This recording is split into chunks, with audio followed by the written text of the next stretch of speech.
So we're working with the deep dark energies, which are the pancreas, the liver, the gallbladder and the duodenum, and these are the kind of heaviest of the energies and organs that we work with in holographic breathing. They've got a magnetic quality connecting them into the earth, and they're very good for grounding and connecting into our earth and deeper energies.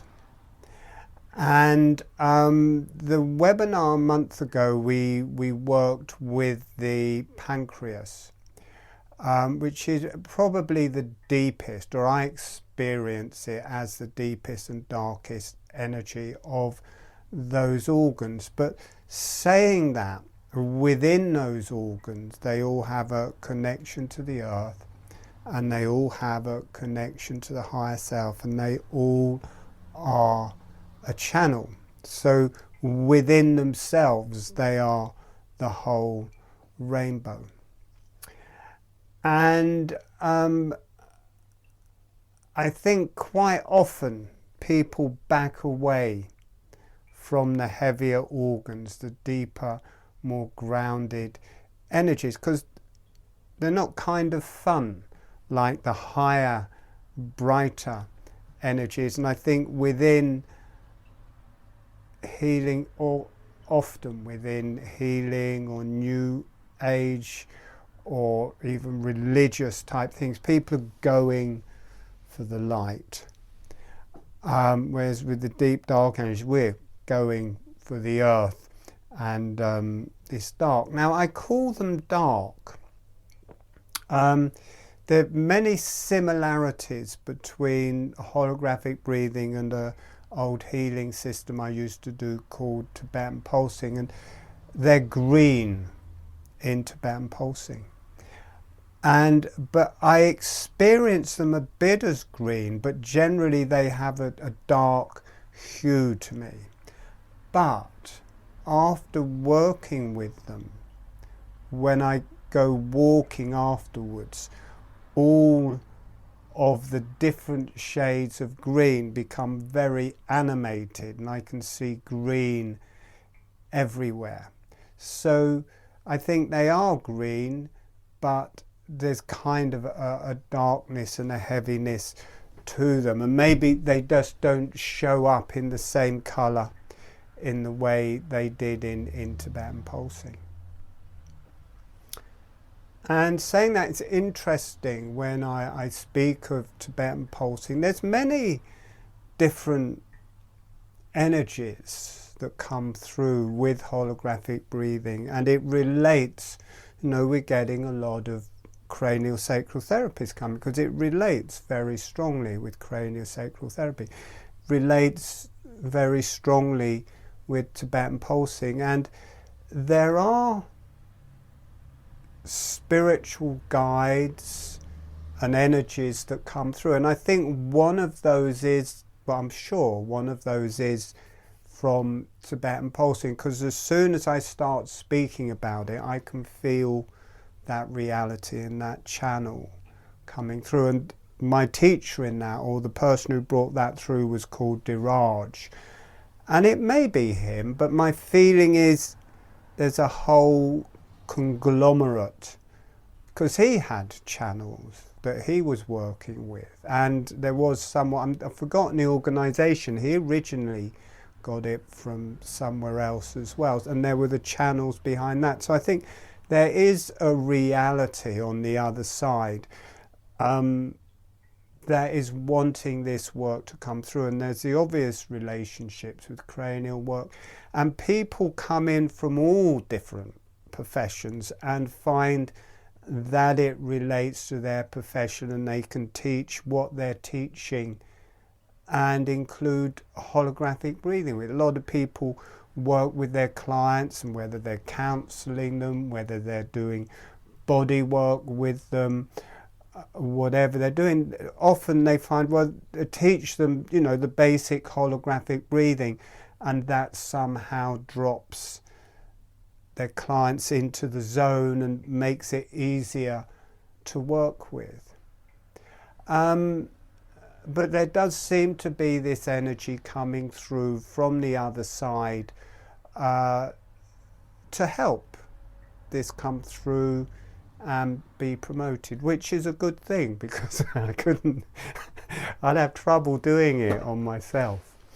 And when I'm building up to these sessions, I have all of the, oh well, I'm going to work with these aspects and those aspects and how it works through the body and how the different channels work and this and that. And about an hour before the session, the spiritual realm comes from it. Oh, thank God.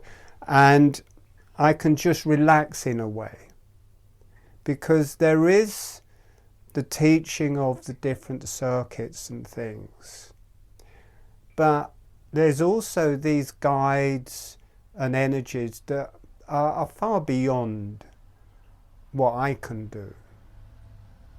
And I think they also talk to other people's guides, and everybody brings their guides and energies, and it brings an atmosphere where whatever we're doing, whatever organ we're doing, whatever channel we're working with, whatever points we're working with, people can fundamentally start healing from within themselves and their own sources. So we will be working with that. The deep dark energies are dark, but I would like to bring in a bit of contrast today, so that you can feel different quality. If you're working with something dark, you don't really know it's dark unless you contrast it with a different energy. So the green energies, or the deep dark energies, or deep earth energies, they are the most grounded, and the next one up from that is the fire energies. So we're going to include the fire energies. But if you think of it as a spiral or octaves going up, what you have below the deep dark energies is the higher energies of the octave below. So we will be working with the deep dark energies, but for a while at the beginning we'll bring in the fire circuit and the fire energies, so you can feel the difference. So you have a perspective as you drop into these more grounded, richer, deeper organs. And then at the end we'll move into the brain and the higher energies and the cerebellum, so you have a perspective at the end as well. And within that, we've got the pancreas, the liver, the gallbladder and the duodenum that we're going to work with, and I'll be showing you the energy points we're going to be using to open those. But within those four organs, we're going to be particularly working with the liver. We worked with the pancreas last time. It's very deep dark energy. I can't remember exactly what we did. It has a bit more of a male quality to it, and we did that on Shemaine, on the celebration of Shemaine or Halloween, and there was also this whole channeling of the ancestry behind holographic breathing that happened at the same time. But this time we're moving across to the liver. Now, you may or may not feel this how I experience it, but as soon as I drop into the liver, it's to do with the mother and the female lineage. And I feel my own mother, which had a lot of hard karma with my mother, and after a while it works through my mother, and then it becomes her mother and her father, and off down through that lineage. And I think one of the reasons it hits me hard is I think my mother resonated from the liver, and I think her father resonated from the liver. It's like we work mainly with 24 organs in holographic breathing, and each one is a channel, and often in themselves people will represent one of those organs more than the others, a bit like astrology. People will have the characteristics of a particular organ, or mainly the karma of a particular organ, and I think the liver is demonstrated pretty good in my mother and her father. I'm not so sure about her mother, but I know for me it opens up through my female ancestry, and we will find out for people here as well if it opens up through their female ancestry. In Tibetan pulsing, very much to do, the liver was very much to do with the mother, but it's, you know, there's male and female to all of the organs, and there's mother and father to all of the organs. But the liver is a particularly heavy mother. It's a strong kind of warrior, powerful, deeply earthed, deeply grounded type mother quality to it, but mother all the same.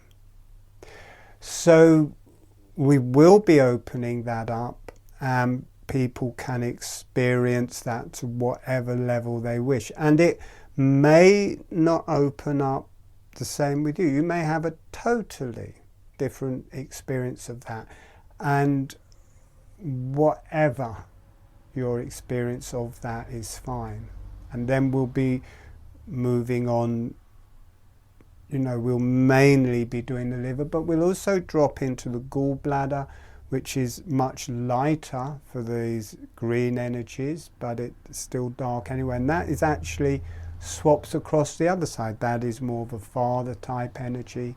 And then we'll drop into the duodenum, which is lighter again within the constituents of this darker energy. It's the lightest of these four organs, and it has higher connections. It's a good channel to the higher self, and it's a lot to do. On one side it's stress and anxiety, but as you clear through the karma of the duodenum, it becomes relaxation and deep relaxation, a bit like the Buddha circuit. It becomes a very relaxing meditative circuit, very connected to meditation and the higher self.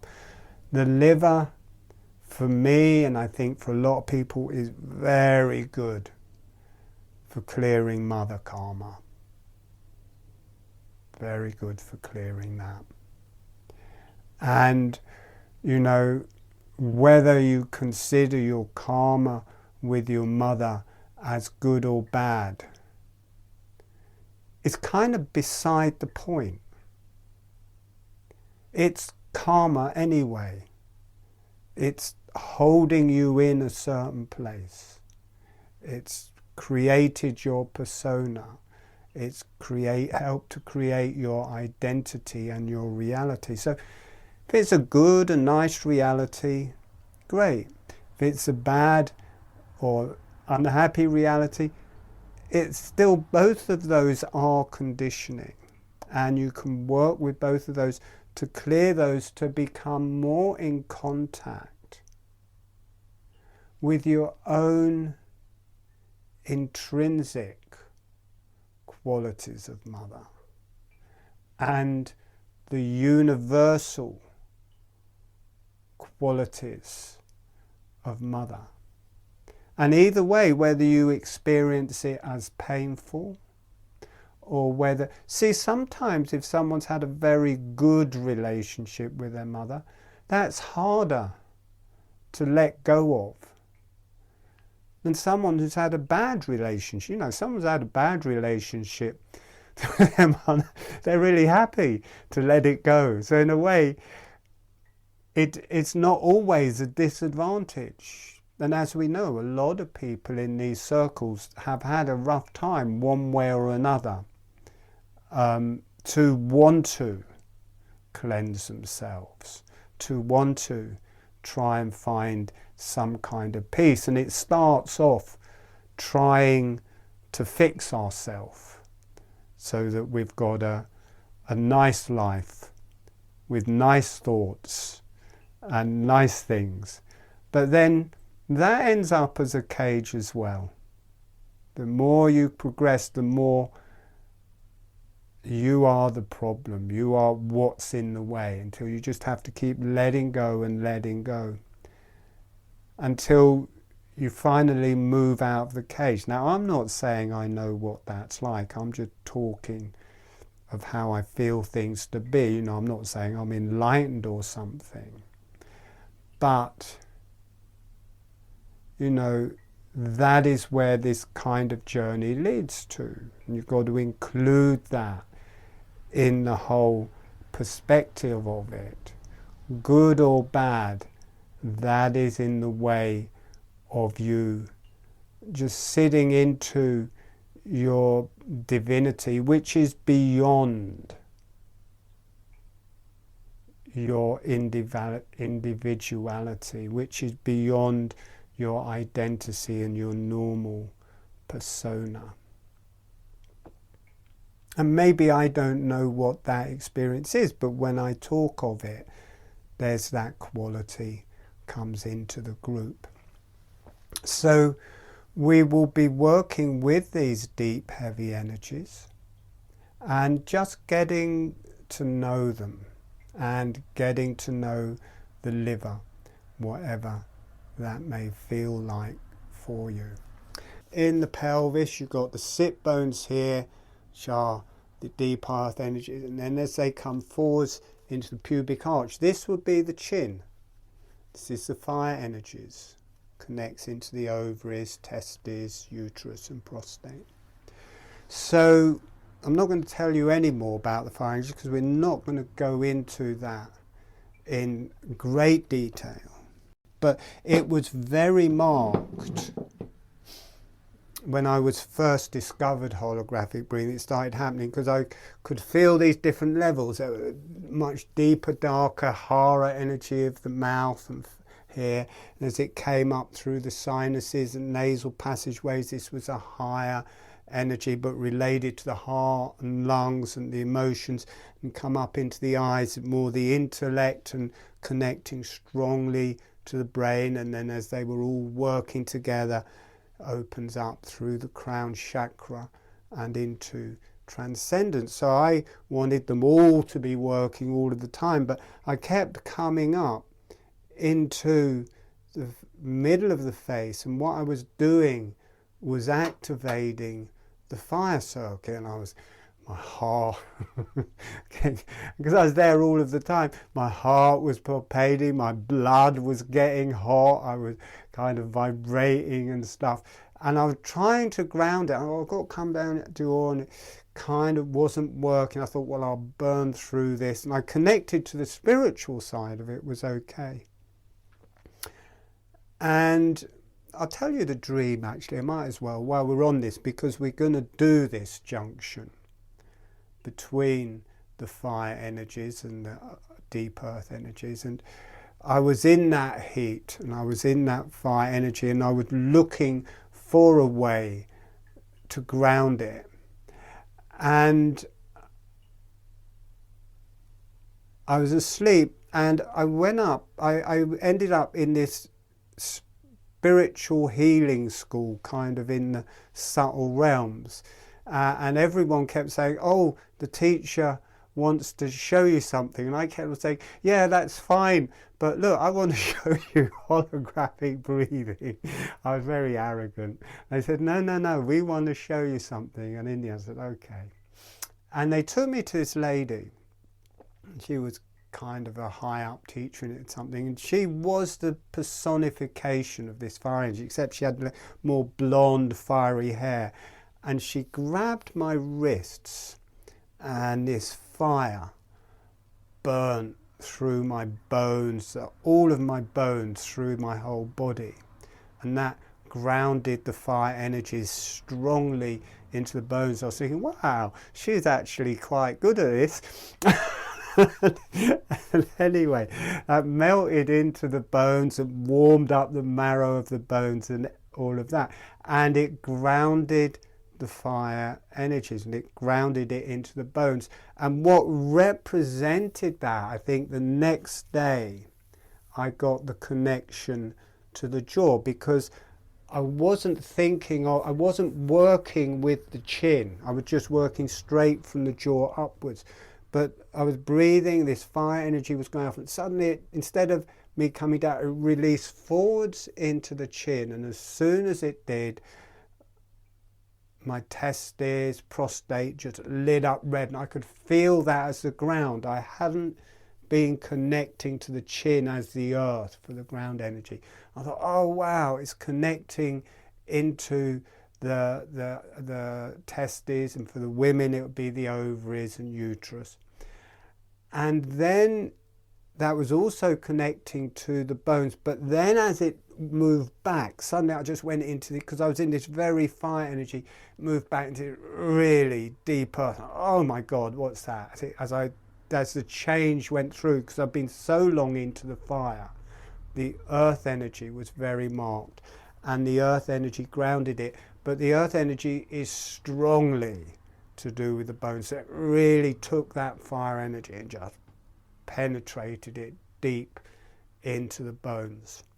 So we won't be doing that for long. You know, I spent weeks in the fire energies. We'll just be doing it a bit just to feel the change as we move from one to the other. I mean, it felt different tonight. Normally I just feel that everything turns to white, the screen melts, and I just feel these energies pouring through me. But tonight it was different. I just felt this, and I've never had it before, and it felt a little bit disconcerting. I just felt this intelligence drop into me at the beginning, which I must say I've never felt, but it felt incredibly healing and enabled me to say things and feel things in a more profound way. And I think that encourages people to feel their own higher energies and their own connection to these divine energies. So people, you know, there, as I said before, there is the science of it, but I think fundamentally behind it, or behind any healing art, is just the healing that can't be described and can't be put into any format. So I also spend time to, you know, encourage that in myself and in the group.